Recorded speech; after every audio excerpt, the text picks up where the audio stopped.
Nearly 1 week ago, the Rochester Police Department received a report about a racial slur plastered on the bridge next to Century High School. Today, KIMT News 3 returns back to that bridge where we find community members spreading a new message of love. Our Maureen Dudley tells us what was shared at the rally hosted today by Rochester's NAACP.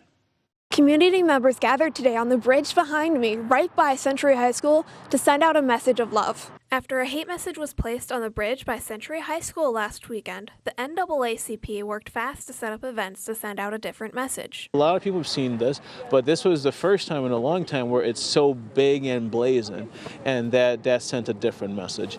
And it was something that we could not allow to stand. Community members at the rally sang songs and listened to poems while discussing the impact last week's disparaging words had on the community. Ellie Bede says it was important to send out a new message. We talked about, do we want a not a now town message? It's like, yes, there's an important piece of that, but the central theme that we wanted was love wins. On the bridge, spelled out in cups, is the phrase love wins.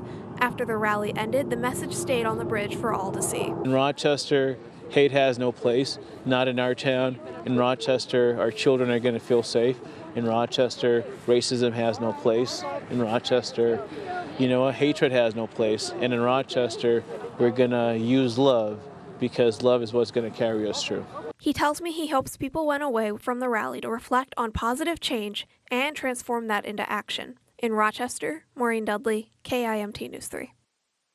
The NAACP plans on holding a community township uplifting student voices on Monday to talk about how last week's bridge incident affected them. That will take place from 5 p.m. until 7 p.m. in the Willow Creek Middle School auditorium.